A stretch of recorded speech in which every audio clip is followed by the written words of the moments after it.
Hey guys, what's up? In this tutorial video we will teach you how you can make a dotted line for your tables on Microsoft PowerPoint really quickly. So let us get started.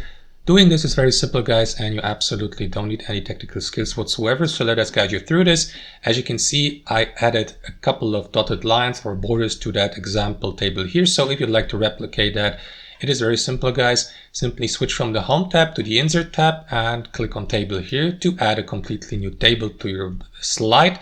And after that, select your table dimensions, like for example 5 by 5 rows and columns, just like that. And let me just move that example table here to the bottom. And the next step guys, what we want to do is get rid of the background color. To do that, head over to the Table Design tab here at the top. Click on that arrow down icon next to Shading and select No Fill here. That is going to remove that background color.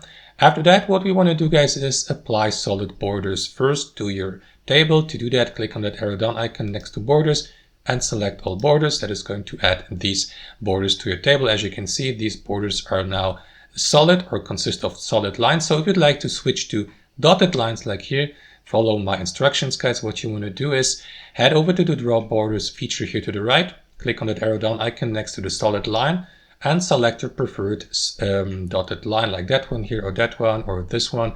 Let me go for example with that dotted line here.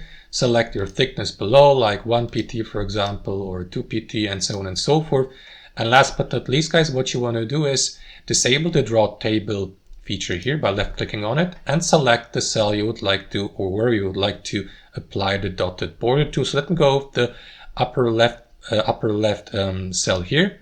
Select it with your left mouse, and after that simply click on Borders or the drop down menu here and select where you would like to apply that dotted border, like for example top, bottom left, and so on and so forth. So let me apply it to the entire cell. To do that, click simply on all borders here, and that is going to apply that dotted line or dotted border to your entire cell. And you may repeat that for any other cells. Let me go with that center cell here, left click on it, click on that arrow down icon and apply borders. In this case, you let me go with a simple top border, and that is going to add that dotted line as a top border, and so on and so forth guys. You may experiment by, for example, choosing different dotted lines like that one here, for example. Change the thickness. So let me go with 6 pt thickness like that. Select your cell, and after that, click on that arrow down icon and place the new dotted line border, left side in this case here, and so on and so forth guys. So what if you'd like to add a diagonal border or line like this here, a dotted line? It is very simple. Simply select the cell again, and after that click on that arrow down icon and select diagonal down border, diagonal up border to add the given diagonal dotted border or line to your cell. And that's how it works in practice guys. As you can see, it is very simple. I hope you enjoyed this video. Thanks for watching and have a wonderful day.